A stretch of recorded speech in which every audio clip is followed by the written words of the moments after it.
ሰላም ጤና ይስጥልን እንደምን አርፍዳችኋል እንደምላችኋል እንደምሰምታችኋል የተከበራችሁ የ433 ቤተሰቦች 433 ዛሬ በተለያዩ ጉዳዮች ከናንተ ጋር ቆይታ ያደርጋል እናንተም አድማጮች ከኛ ጋር ቆይታ እንደምታረጉ ተስፋ እናደርጋለን የእንግሊዝ ፕሪሚየር ሊግ ኖቬምበር ኢንተርናሽናል ብሬክ በፊት የሚደረጉ በጣም ቁልፍ ጨዋታዎች አሉ ከነዚህ ጨዋታዎች መካከል በተለይ በኤቲሃድ ማንቸስተር ሲቲ ሊቨርፑል የሚያስተናግድበት ጨዋታ ነው የርገን ክሎፕ ከሊቨርፑል ከለቀቁ በኋላ በእኔ እምነትና በአብዛኞቹ እምነት በሚሊሻም እምነት እጅግ በጣም ተጠባቂው ወይም ደግሞ በጉጉት የተጠበቀበት ጊዜ ይሄ ይመስለኛል ምክንያቱም ባለፈው አመት ሁላችሁ እንደምታስታውሱት ማንቸስተር ሲቲ ደካማ አቋም ይዞ የጨረሰበት አመት ከመሆኑ አንፃር ብዙ አጓጉ ያልነበረም ዘንድሮ ግን በተለይ በመጨረሻ የሻምፒየንስ ሊግ ጨዋታ ሁለቱ ቡድኖች ያሳዩት ፐርፎርማንስና በቅርብ ጊዜያት በሊጉም የተመለከትነው የሊቨርፑል ማንሰራራት ይሄን የኤቲሃድ ጨዋታ ከክሎፕ መልቀቅ በኋላ ብዙዎች በድጋሚ በጉጉት የናፈቁት ነው ያሉት ከዚህ ጨዋታ አስቀድሞ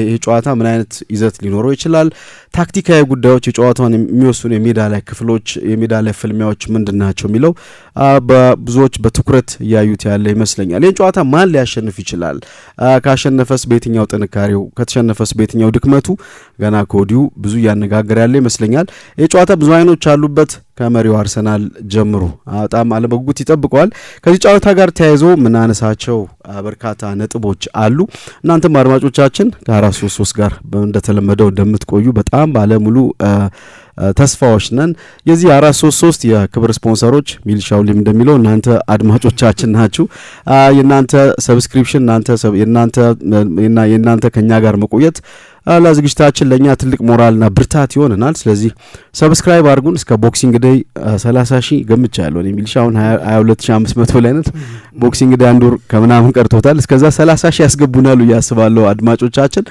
እንደዚሁ ደግሞ የኛን ዝግጅቶች በመከታተል ቤተሰብ መሆናችሁን ልታሳዩን ይገባል ለሳምንቱ መጨረሻ እጅግ በጣም በጥሩ ኤክሳይትመንት የተገናኘንበት ጨዋታ ነው ሚልሻ ዛሬ አጠገብ ያለ ማርክ የለም ቡላ ስኳዱ ስለተሟላ እንደ ራፋኤል ቤኒቴዝ ሮቴሽን ጀምረን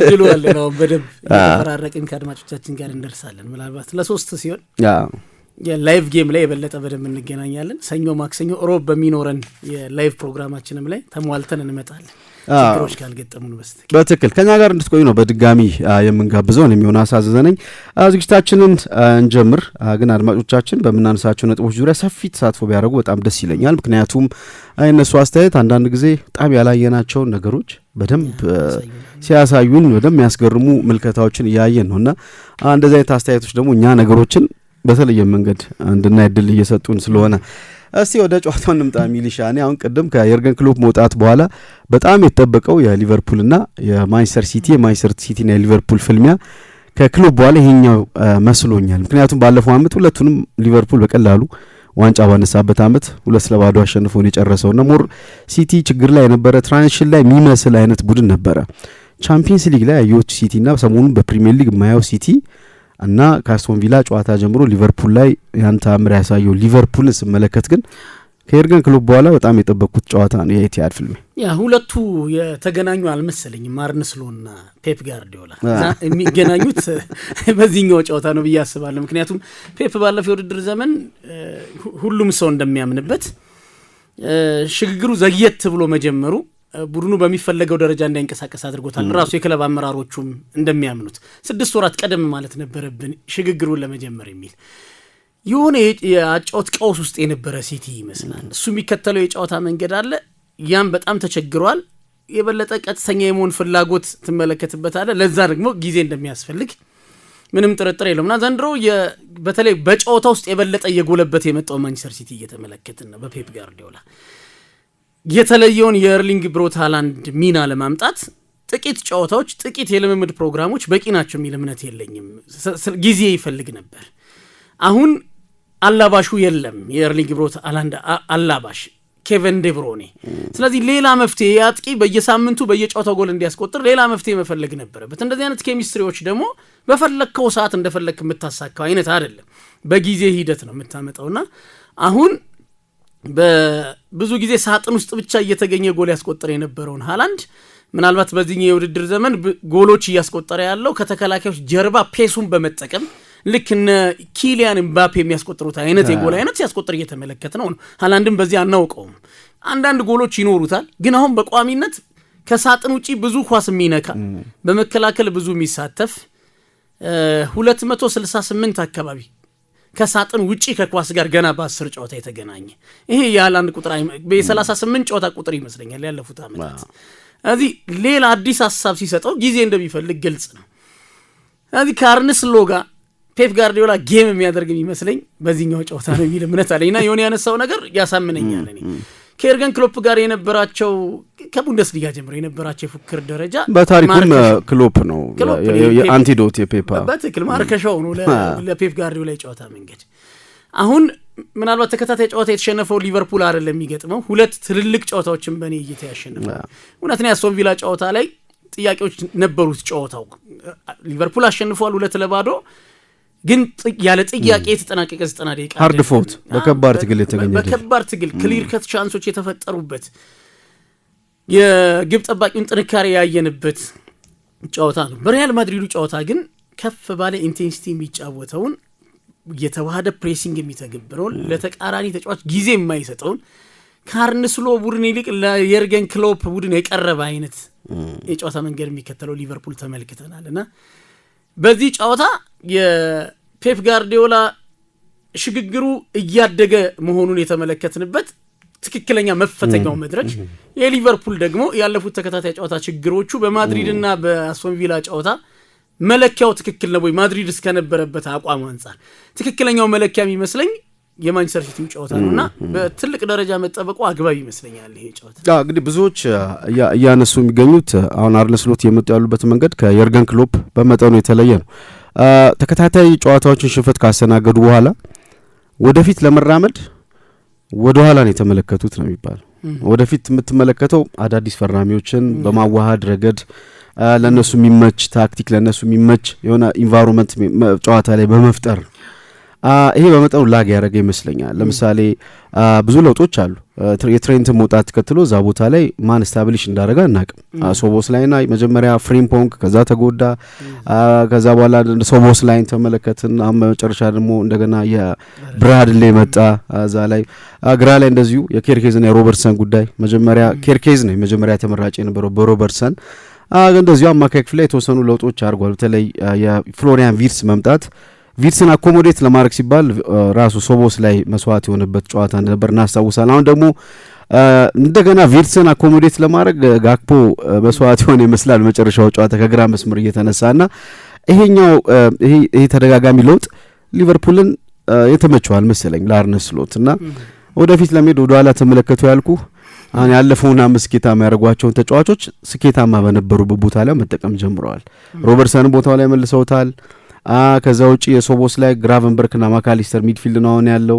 እንደዚህ አይነት በተለይ ሜዳው ክሪቲካል ቦታዎች ላይ ለውጦች አድርጓል። ሞር አሁን እንደ የርገን ክሎፕ በካውንተር ፕሬስ የሚጫወተው ወይም በገገን ፕሬስ የሚጫወተው ሊቨርፑል ሳይሆን ባለፈው አመት ሞር ኮንትሮል የነበረው ሊቨርፑል ነው። ግን ከሽግግር ላይ ደግሞ በጣም ፋስት የሆነ ቡድን ነው እንደሆነ አይተናልና ማንቸስተር ሲቲም ዘንድሮ ያየን ያለ ነው የተለየ ነው የሚልሽ ከዚህ ቀደም ፖሴሽን በጣም አብስቶ የሚወድ ለኮንትሮል ቅድሚያ የሚሰጥና ምናልባት አንድ ጎል አስቆጥሮ ፔፕ ጨዋታ መጨረስ ይችላል ወይም ደግሞ ጌም በደንብ አድርጎ በኳስ መቆጣጠር። ያሁኑ ግን ሞር ዳይሬክት ነው ሞር ሃላንድ ቅድም ለዚህ ነው ሃላንድ በጣም ብዙ ኳሶች የነካ ያለው አንደኛ ሲቲ ሞር ዳይሬክት እግር ኳስ ነው የሚጫወተው ቶሎ ቶሎ ሳጥን የሚያደርስበትን መንገድ ሞር ቨርቲካል የሆነ እግር ኳስ መጫወት መጀመሩ ሃላንድን ኢንቮልቭ ያደረገው ነው። በፊት በፔፕ አጫዋት እኮ ትራዲሽናል 9 ቁጥሮች ኳስ ሚነቁ አይመቻቸውም እና አሁን ግን በደንብ ይሄን ተጫዋች ኢንቮልቭ የሚያደርግ በሃላንድ ጥንካሬ ልክ የሚጫወት ሲቲ ነውና ይሄን ስትመለከት የፖሴሽን እና የካውንተር ፕሬስ ጨዋታ ነው የሚሆነው ወይስ አውት ኤንድ አውት ማጥቃት ነው? ምክንያቱም የራሱ የስሎትም ታክቲክ አሁን ካልነው አንጻር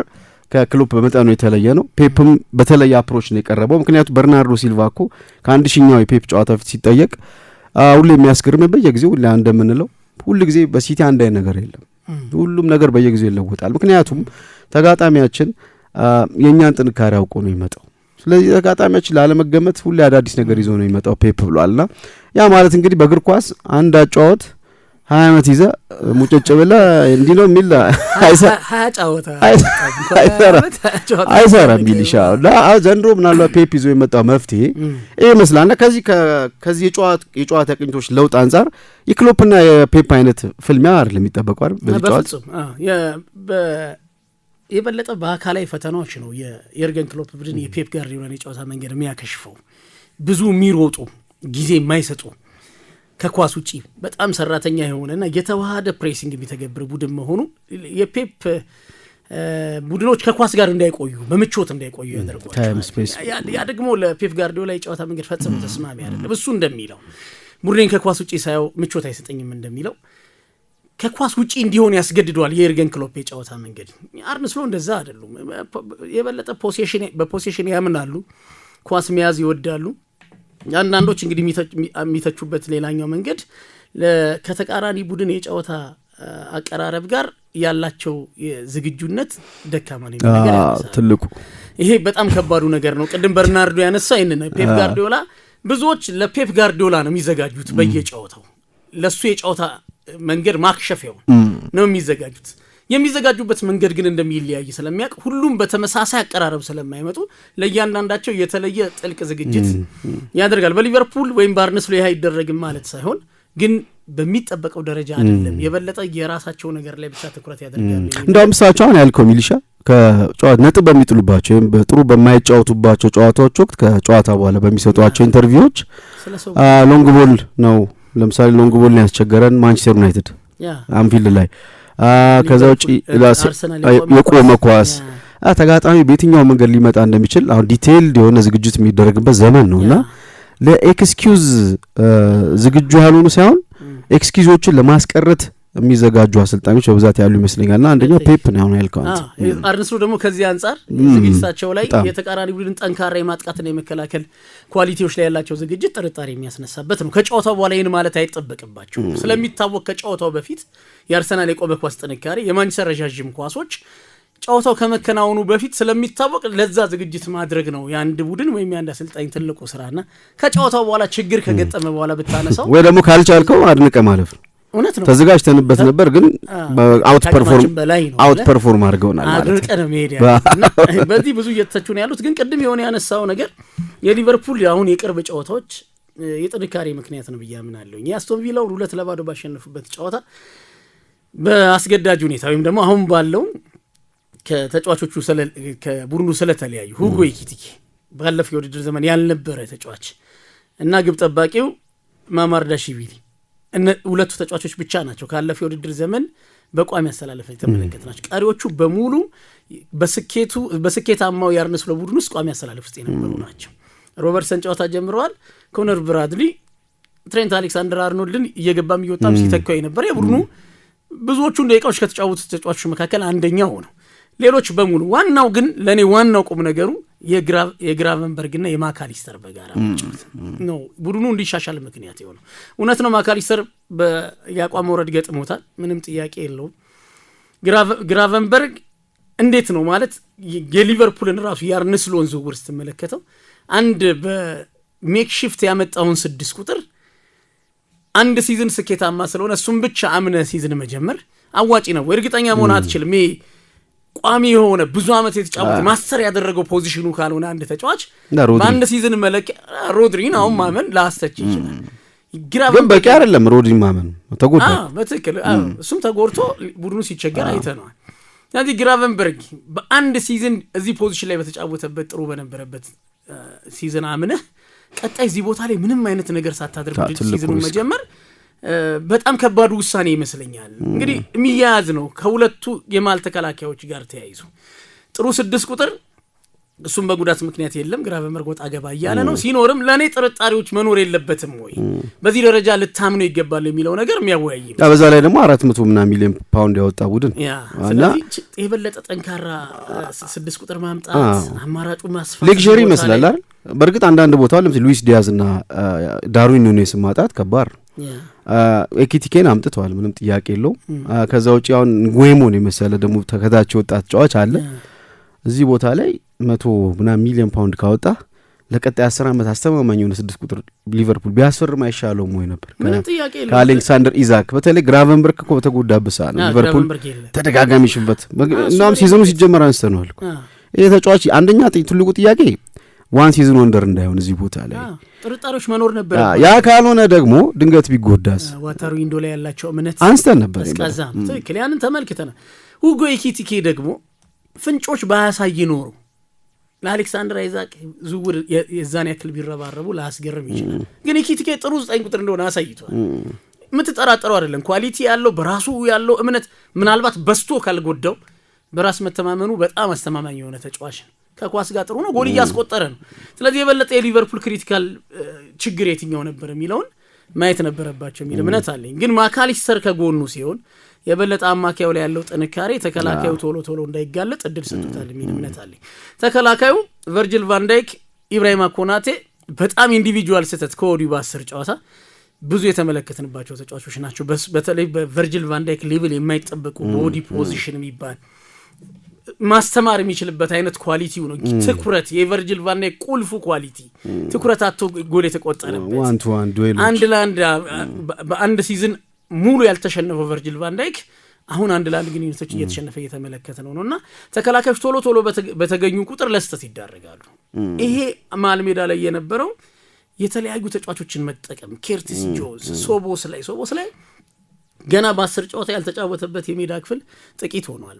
ሁልባክ ተጫውቷል፣ የመስመር አጥቂ ሆኖ ተጫውቷል፣ 10 ቁጥር ላይ ተጫውቷል፣ 6 ቁጥር ላይ ተጫውቷል። ያልተጫወተበት ሻይ የጠጡም ይጫወታሉ ከአርነ ስሎት ጋር ካፌ ውይይት ገና በክሪቲካል ሰዓት ሲዝኗ ወደ ክሪቲካል ሰዓት የመጣ ባለበት ሰዓት አሁን ምንላቸው ችግሮች በሙሉ አሁን ቀደም ያልኩ ነው ወደፊትን ለማየት ወደ ኋላ ነው ያዩት። ስለዚህ በትክክለኛው ሰዓት አሁን ትክክለኛው ቦታ ላይ ተገኝቷል ብለህ ታምናለህ? ለኔ በጣም ትክክለኛ ውሳኔ ነው። በተለይ አንዲ ሮበርትሰን ኬርኬዝ ጥሩ አልጀመረም። ለኔ ስለ ኳሊቲ ብዙ አናወራም፣ በሊጉ በደንብ የተመለከትነው ተጫዋች ነው።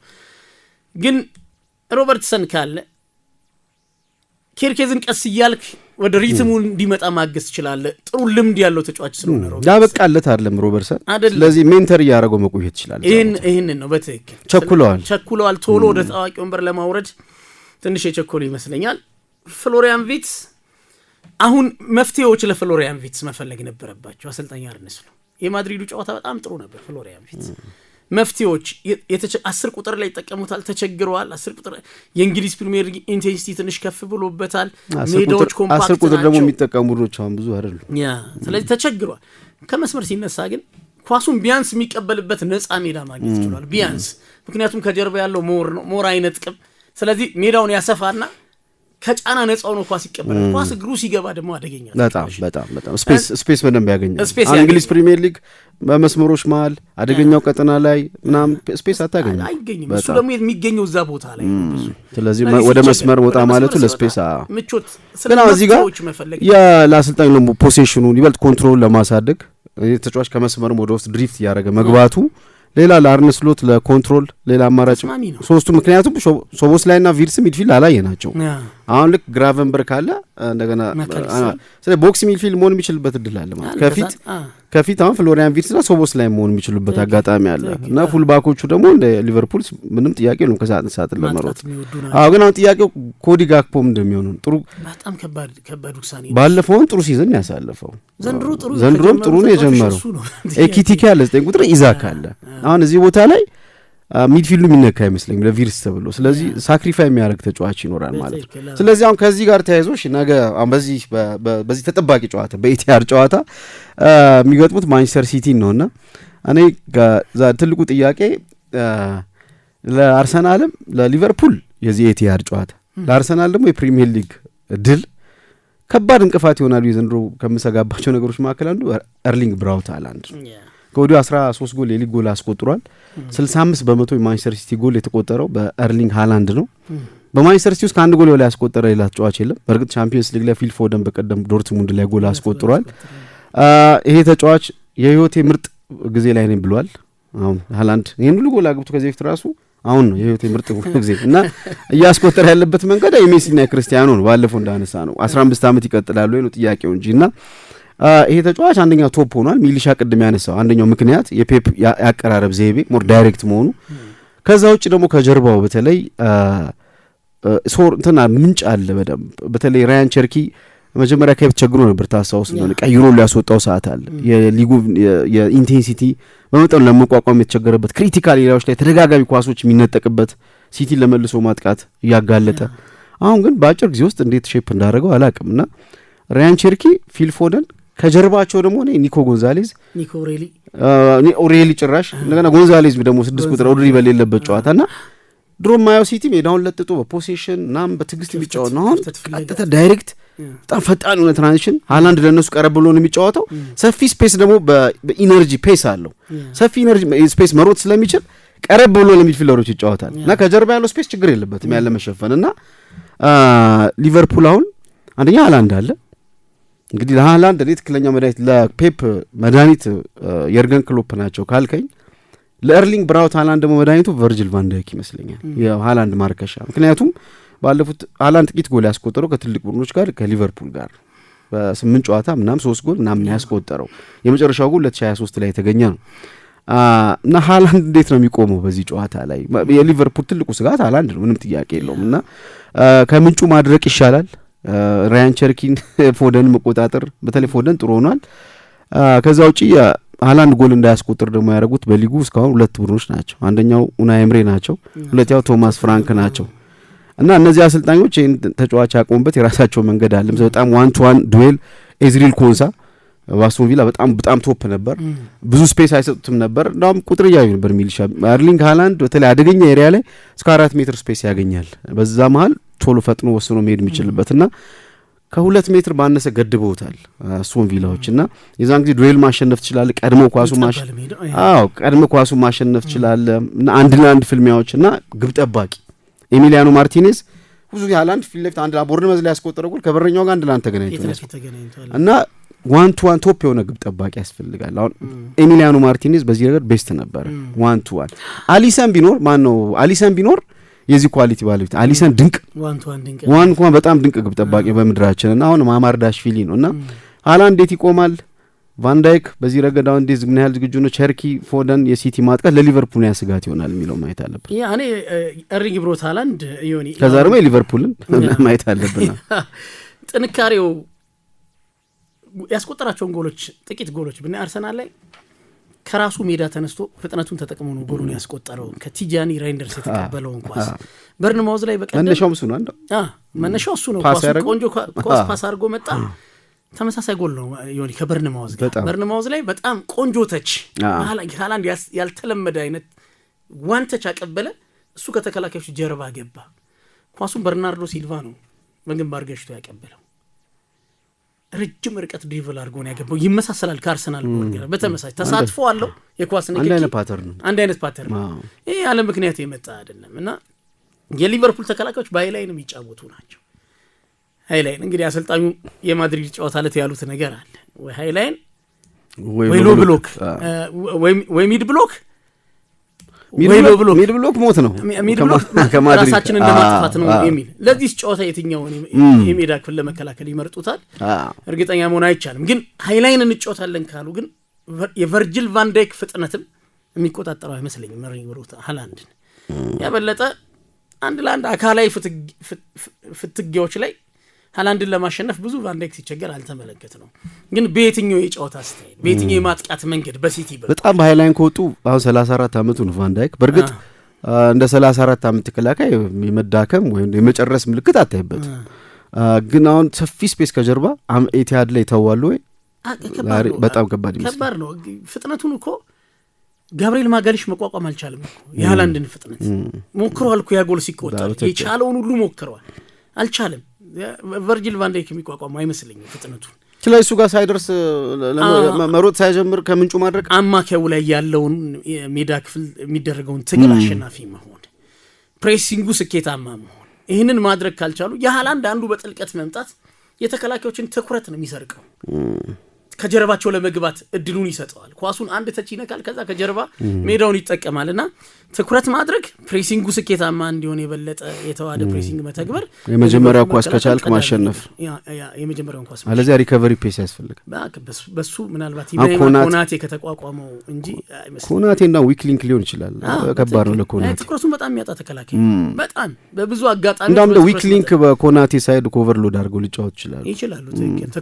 የትኩረት ማዕከላቸው ኢብራሂም ኮናቴ ሊሆን ይችላልና ሞቢሊቲው በጣም ጨምሯል። ለርግ ብሮት ሃላንድ ለአንድ ተከላካይ የምትሰጠው አይደለም። አሁን ምናልባት ባለፉት አመታት ለቨርጂል ቫን ዳይክ የቀለለው ብዙ ጊዜውን የሚያጠፋው በሳጥን ዙሪያ ነው። ለኮንትሮል ይመቻል፣ ካይና አይርቅም። አሁን ግን ሃላንድ የትኛው ፖዚሽን ላይ መነሻው የት ጋር እንደሆነ አታውቅም። ልትቆጣጠረው በጣም ማይመች አይነት የጨዋታ መንገድ ነው ፔፕ ጋርዲዮላ እየተገበረ ያለውና ጋላ ሃላንድ በጣም ተስማምቶታል። ቅድም ያነሳው ነገር ይሆኒ የፔፕ ጋርዲዮላ አይነት አሰልጣኞች እሱም ሆነ የሱ ተማሪዎች ከንጹህ 9 ቁጥር ጋር መስራት አይወዱም። 9 ቁጥሮችም ከነሱ አይነት አሰልጣኝ ጋር መስራት አይስማማቸው። ምክንያቱም በጣም ትግስት የሚፈልግ የጨዋታ መንገድ ነው የሚከተሉት። ዝም ብሎ ቶም ኤንድ ጄሪ አይነት አይደለም። ገና ብቅ ሲል ሜዳው መድፋት አይደለም አጥቂው ላይ ትክክለኛነቱን ማረጋገጥ ይፈልጋሉ። ብዙ ፖሴሽን አለው። ድሮ በዮሃን ክራይፍና በፔፕ በዮሃን ክራይፍና በሮማሪዮ ማል የነበረ ነው። አንዱ ችግሮች ነበሩባቸው። ሮማሪዮ ትራዲሽናል 9 ቁጥር የዛን ጊዜ የነበረው 9 ቁጥር ፕሬስ አርግ ወደ ኋላ ትራክ አርገ ተመለሰ የለም ኳስ ብቻ ታርስለታለ ጎል ነው። ክላሲኮ ላይ ምን ላይ ያስቆጠራቸውን ጎሎች አይተናልና በትግስት ነዛ ኳሶች ፕሮሰስ ተደርገው ሪሳይክል ሲደረጉ አይቶ ምናምን ነው እንትን የሚያደርገውና ፍራስትሬሽን ነበር። ይሄ በተመሳሳይ ባጫወት መንገዳቸው በተክለሰውነትም ደግሞ ታሪክ ራሱ ደግሟል። ፔፕን ክራይፍ ካልከው አጉዌሮ እንደ ሮማሪዮ ቁጠረው ተመሳሳይ ናቸው ፊዚካሊና በአጉዌሮና በፔፕ መሀልም በመጨረሻ አጉዌሮ ያለው ስም በኤቲሃድ ዝም ብለህ የምትጥለው ስም አይደለም እና ፔፕ መጠኑ አጉዌሮ ለማባበል የተገደደ ይመስለኛልና የዛ ነገር አላቸው። ልክ ነው። ትግስት ይፈልጋል። 9 ቁጥሮች ደግሞ ትግስት የላቸውም። ቶሎ ክፍተቱም ይዘጋ ነው። የዛ ሜዳ ክፍተት ቶሎ ነው የሚዘጋው። የተገኘችውን ክፍተት ቶሎ አክሽን መውሰድ ይፈልጋሉና አርግ ብሮት ሃላንድ በዛም መንገድ ብዙ ጎሎች አስቆጥረዋል። እርግጥ በዛኛው መንገድ ግን የበለጠ አሁን ለሃላንድ ተስማሚው እኔ በቦሩሲያ ዶርትሙንድ በጀርመን የበለጠ የጎላበትን የጨዋታ መንገድ ጋርዲዮላ እየተከተለ ያለ ይመስላል። ከጀርባው ለፔፕ ቡድኖች አንደኛው ስኬት ምንድነው? ከሃላንድ ጀርባ ያሉ ኢንዲቪጁዋል የተሻሻሉ ተጫዋቾች አሉ። ፊልፎደን ወደ ጨዋታ እየገባ ነው ያለው።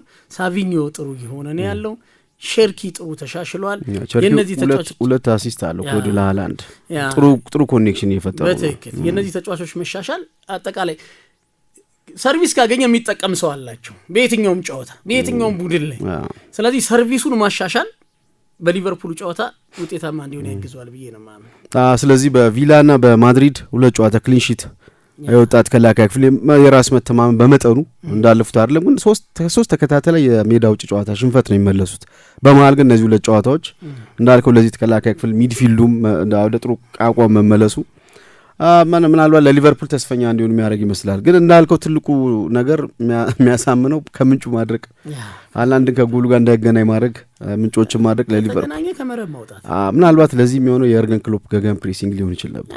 ምክንያቱም የተሳካ ማጥቃት እንዳያደርግ ቅድም ያልከው ከኳስ ጋር እንዳይቆዩ ክሬት እንዳያደርጉ አእምሯቸው ገና ክሬት ማድረግ ሳያስብ ረፍት መንሳት የሚፈልግ አይነት እንቅስቃሴ ማስቀመጥ አይቻልም እንጂ ዮኒ በፔፕ ጋርዲዮላና በኤርገን ክሎፕ መካከል በተደረጉ ጨዋታዎች በቁጥር የበዙ ኳሶች የነጠቋቸው በራሳቸው ሜዳ ክፍል ላይ ነው። የሊቨርፑል መከላከል እዛው በሲቲ ሜዳ የነጠቀው የኳስ መጠን ይበልጣል። ይሄ ምን ያክል ስኬታማ ፕሬሲንግ እንደነበረ ማሳያ ይመስለኛል። እንግዲህ ያ ባለሜዳው ማንቸስተር ሲቲ ነው። ከወቅቱ ጥንካሬ አንጻር ሲቲ ሊቨርፑል ምን ያህል በሲቲ ሊቸገር ይችላል የሚለውን ያየ ነው። በማንቸስተር ሲቲም ስጋት አለ። የሊቨርፑል በጣም ቶፕ ጥሩ ጊዜ አሳልፎ ነው የመጣው። ጥሩ ታሪክ አላቸው ከማንቸስተር ሲቲ ጋር ቅርብ ዓመታት የራይቫልሪ በሞቲቬሽን ረገድ ችግር የለም። አሁን ጥያቄው ለፔፕ መከላከሉ ከዚህ ቀድሞ አስተማማኝ አይደለም። ጎሎች ያስተናገደ ነው። ትልቁ ነገር ደግሞ ከዚህ ቀደም ለኮንትሮል ቅድሚያ የሚሰጥ የነበረው አሰልጣኝ ሞራውን ዳይሬክት ሆኗል። ስለዚህ ጨዋታው ቦክስ ቱ ቦክስ የመሆን እድል ያለው ይመስለኛል። ሚሊሻ አንዱ ቡድን ይበልጥ ኳሱን ይዞ ተጋጣሚ አደጋ እንዳይፈጥር በጥንቃቄ የሚጫወትበት አይመስለኝም። እና ሞር ዳይሬክት የሚጫወት ከሆነ ፔፕ ተርኖቨር ብዙ ይኖረዋል ማለት ነው። ተጋጣሚ ሊቨርፑል ኳስ የሚያገኝበት እድል አለ እና በሊቨርፑልም ቤት የሚታይ እሳት አለ።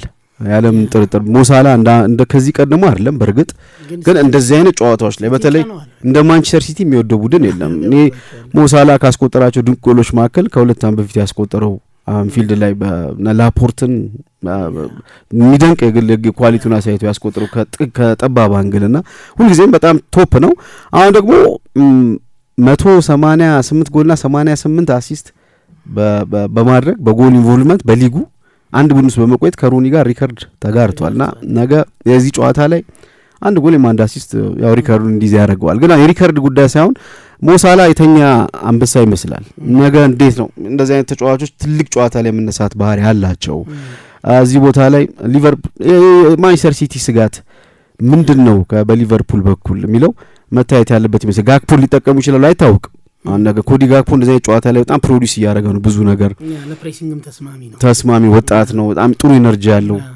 እና አለ ሜዳ ላይ ዋንቷን ብዙ ባትሎች አሉ ቅድም ካለን ሰዓት አንፃር አነሳውት እንጂ ጄሬሚ ዶኩ እኮ ጥሩ ነው እና በጄሬሚ ዶኩና በብራድሊ ማል ያለው ፍልሚያ ራሱ ሌላ በጣም ጥሩ የሚሆን ይመስለኛል ልክ የብራድሊና ቪኒሲየስ ጁኒየር አይነት ፍልሚያ የሚታይበት ሊሆን ይችላል ፍላንኮች ላይ እና ግን ከሊቨርፑል አርነ ስሎት ምንድነው ማንቸስተር ሲቲ ቱጋ ነው ሊጉዱት የሚችሉት ምንድነው አድብተው አስልተው የሚሄዱት የሚለው እኮ የሚጠበቅ ይመስለኛል እንደውም ያሰልጣኙ ታክቲካል ብሪሊያንስ የሚለካበት ይመስለኛል እንዳልከው ፔፕ ለመጀመሪያ ጊዜ የሚገጥሙት በኮቴሽን ማለት ካልም ማለት ነው የኒኮ ኦሬሊ ቅድም መሐመድ ሳላን ስታነሳ መሐመድ ሳላ እዚህ ቦታ ላይ የሚጫወት ተጫዋች ነው ከኒኮ ኦሬሊ ጋር በተደጋጋሚ ጊዜ የሚገናኝ ግራ ላይ ኒኮ ኦሬሊ ደግሞ ማጥቃት የሚወድ ወጣት ነው ከኳስ ጋር ምቹ ነው ፔፕ እንግዲህ ከአንድ ሌላ ለሲቲ ያበረከተው ኳሊቲ ይመስለኛል እዚህ ወደፊት መሄድ ይወዳል ሚቶውን ቦታ መሐመድ ሳላ ለመጠቀም እድሉ ይኖራል የሚል እምነት አለኝ ጆሽኮ ግቫርዲዮላ የተወሰነ ወደሱ አጥቦ ለመጫወት ይሞክራል ግን ለሲቲ የበለጠ አደገኛው ቦታ ይሄ ነው ብዬ ነው ማምነው የቀኝ መስመር ተከላካዩን የመቀየር ነገር ተመለከተ ኑኔዝን በአንዳንድ ጨዋታዎች ይጠቀማል የመላወጥ ነገር አለው እዚህ ቦታ ላይ የሚጠቀማቸው ተጫዋቾች ግን ማቲያስ ኑኔዝ የቀኝ መስመር ተከላካይ ሲሆን ብዙ ኦቨርላፕ እንዲያደርግ ፍላጎት የለውም አንዳንዴ ልጁ አማካይም ከመሆኑ ጋር በተያዘ አንዳንዴ ኢንቨርት እንዲያደርግ ከዛ በተረፈ ሶቦስ ላይ በለው ሊቨርፑል ሶቦስ ላይ አይነት ኃላፊነት ነው የሚሰጠውና ኒኮ ኦሬሊ የሚተውን ቦታ መሐመድ ሳላ የበለጠ አብዝቶ የሚጠቀምበት ይመስለኛል እሱ መስመር ቀጥታ ለሁለቱም ቡድኖች ቅድም የሆነ ያነሳ የጄሬሚ ዶኩና የብራድሊ ፍልሚያም የዚሁ ሜዳ ፍልሚያ ነው መሐመድ ሳላ ትራክ ባክ እያደረገ ብራድሊን በደንብ ማገዝ ካልቻለ በዶኩ ጫና ውስጥ ይገባል ዶኩ በደንብ ትራክ ባክ እያደረገ ኒኮ ኦሬሊን በመከላከል የማይረዳው ከሆነ መሐመድ ሳላ ተጽዕኖ ይፈጥራል የሚል እይታ ነው ያለው እውነት ነው መሐመድ ሳላ ያለፉት አመታት ያለፉት ሲዝን አይነት ኳሊቲ ወይም እየተመለከተን አይደለም ግን መሐመድ ሳላ መሆኑ ደግሞ መርሳት የለብንም ብዙ እድሎች የሚፈልግ አይነት አጥቂ አይደለም ጥቂት እድሎች ካገኘ የመጠቀም ኳሊቲ አለውና ለመሐመድ ሳላ ስፔስ እየተው መጫወት ምን እንደሚያስከትል ፔፕ በደም ያውቃል እዛ ቴክኒካል ኤሪያው ላይ ቆሞ ብዙ ጎል ሲያስቆጥርበት አይደለም ስለዚህ ይሄ እሱ ሚቶ መሐመድ ሳላ ወርዷልና አሁን ጥሩ አይደለምና ብሎ ሚቶ ፍልሚያ አይመስለኝም የበለጠ ኒኮ ኦሬሊ ጥንቃቄ ነው ትልቅ ተጫዋች ነው ሁልጊዜም ትልቅ ጨዋታ ላይ ፐርፎርም ሊያደርግ ይችላል ከፍ ያለ ኳሊቲ ያሳያል ፎደንና ቸርኪ ቅድም ያነሳን የሚልሽ አሁን ትልቅ ጨዋታ ነው ሞር ፎደንና ቸርኪ ሲጠቀም ሪስክ የሚወስድ ቡድን አይነት ባህሪ ነው ቲጃኒ ራይንደርስ ሊያስቀድም ይችላል አሁን ሁለቱም አንድ ላይ ሊያጫወት ይችላል ምክንያቱም ሁለቱም ሞር ወደፊት ነው የሚሄዱት ሊቨርፑል ትራንዚሽን ላይ ገባ ማጥቃት ላይ ከገባ ኳላ ያለው ዲፌንሲቭ ሚድፊልደር ብቻውን አይጋለጥም ወይ እኔ አሁን ቸርኪን ብዙ የመከላከል ትራክ አድርጎ ፕሬስ አድርጎ ሲጫወት አላቅም ወይ ደግሞ የመከላከል አስተዋጽኦ እንደሌሎቹ አይደለ ከዚህ ቀደም እንዳያችሁ እና ለዛ ካይ በርናርዶ ወይም ደግሞ እንዳልከው ራይንደርስ ሁለቱም ላና የምንችልበት እድል አይኖርም ከሊቨርፑል ጥንካሬ አንፃር በተለይ ትራንዚሽን ላይ በጣም ቶፕ ነው ሊቨርፑል እኔ ፊል ፎደንን ምናልባት አሁን ካለው ወቅት ያቋም አንፃር ተጠዋቂ ያደርጋል ጨዋታው ልምዱ ትልልቆቹን ጨዋታዎች ለምደዋቸው ምናልባት የፊል ፎደንና የሸርኪን ጥምረት የምንመለከተው ሮድሪ ያለፉት አመታት ሮድሪ ሆኖ በጣም ሴኩሪቲ ጉዳት ነፃ ሆኖ ሴኩሪቲ በደም አስተማማኝ ሰው ሲኖር ያንን የሚያደርግ ይመስላል ኒኮ ጎንዛሌዝ ባለበት ጨዋታ ላይ ግን እነዚህን ሁለት 8 ቁጥሮች በጋራ ይጠቀማል የሚል እምነት የለኝም ስለዚህ ከቦሩሲያ ዶርትሙንዱ ጨዋታ ሳቪኞና ቲጃኒ ራይንደርስ ሜዳ ላይ የምንመለከታቸው አይመስለኝም። ምናልባት ፊል ፎደን ወደ መስመር ወጥቶ ሚድፊልድ ላይ ሌላ ሪንፎርስመንት በርናርዶ ሲልቫ በእነዚህ አይነት ትልቅ ጨዋታ 99% እንደዛ ነው የሚሆነው። በርናርዶ ሲልቫን የሚጠቀም ይመስለኛል። የሰራተኝነትም የልምድም ችግር ስለሌለበት በርናርዶ ቅድሚያውን የሚያገኝ ይመስለኛል በዚህ ጨዋታ። እንግዲህ በዚህ ጨዋታ ላይ በጣም ብዙ ትኩረት የሚፈልጉ ዲቴይል የሆኑ ጉዳዮች አሉ ሚሊሻ፣ ብዙ የሚያነጋግሩ ግን ያው ያለን ሰዓት እንደምታውቀው ነውና በጨዋታው ደግሞ አንድ ላይ ላይቭ ከአድማጮቻችን ጋር ስለምንቆይ ተጨማሪ ምናነሳቸው ነገሮች ይኖራሉና ያለም ጥርጥር ለፔፕ ጓርዲዮላ 1000ኛው የአሰልጣኝነት ጨዋታው ከሊቨርፑል ጋር መሆኑን ለየት የሚያደርገው ይመስለኛል። ምክንያቱም በአሰልጣኝነት ታሪኩ ትልቁን ፈተና የሰጠው ቡድን ሊቨርፑል ነው። እሱም ደጋግሞ እንደተናገረው 1000ኛ ጨዋታ ይኮን 1000ኛ ጨዋታዬን ሳረግ ሊቨርፑል መሆኑ ደግሞ የተለየ ስሜት ሰጥቶኛል የሚል አስተያየት ሰጥቷልና የና ኢቲሃዱ ፍልሚያ በዚህ ረገድ በጣም በጣም ይጠበቅ ይመስላል። እናንተስ ከዚህ ጨዋታ ጋር ተያይዞ ምንድነው ያላችሁ ሐሳብ? የትኛው ቡድን ይበልጥ ሜዳ ላይ ጠንካራ ጎኑ ለውጤት ያበቀዋል የሚለው ስጋት ያለባችሁ የሲቲ ሊቨርፑል ደጋፊዎች ያላችሁ አድማጮቻችን እናቃችሁና ስለ ቡድኖቻችሁ በዚህ ጨዋታ ላይ ስለሚኖሩ ፍልሚያ አንዳንድ ነገሮች እንድትሉን በዚህ አጋጣሚ መጋበዝ እንፈልጋለን። በዩቲዩብ ገጻችን 433 ማርክ ዮኒ ሚሊሻ የተከታተላችሁ ነው። ሰብስክራይብ አድርጉ። እስከ ቦክሲንግ ዴይ 30,000 ብለናል። እናንተ አድማጮቻችን ናችሁ የኛ ስፖንሰሮች። እናንተ ድጋፍ ለኛ በጣም ትልቅ ነገር ነው። ከኛ ጋር እንደምትሆኑም ተስፋ እናደርጋለንና አስተያየቶቻችሁን ላኩ። መጨረሻ ውጤት ግምት ሚሊሻን ግምት የምትሉት ይመስለኛል። የኔም ግምት ብዙ ጊዜ አይዋጣልንም። ሚሊሻ ግምት የጨዋታ 2-1 ማኔ መስማማ አርሊንግ ብራውት ሃላንድ ካለ ጎል አለ። ሌላ አንድ አጋዥ ሊያገኝ ይችላል። ሞሳላ ካለ ጎል አለ። ባለሜዳው ማንቸስተር ሲቲ ሜዳ አድቫንቴጅ ምናልባት ለአርሰናል ሌላ የጥሩ አጋጣሚ የትኛው ነው ለአርሰናል አስፈሪ? ሃላንድ ለሊቨርፑል ማለት ለማንኛውም ከዚህ ጋር ተያይዞ ያዝንላችሁ ዝግጅት ይሄንን ይመስላል። ሌሎች ደግሞ በርከት ባሉ ዝግጅቶቻችን እንዳሳቸው ጉዳዮች አሉና በዩቲዩብ ገጻችን የደወል ምልክቱን ተጭናችሁ አዳዲስ ጉዳዮች በሚኖርበት ሰዓት ወዲያው መከታተል ትችላላችሁ። ለአሁኑ ግን ሚሊሻና ዮናስ ነበረን። መልካም ጊዜ እንዲሆንላችሁ፣ መልካም ጨዋታ እንዲሆንላችሁ እንመኛለን።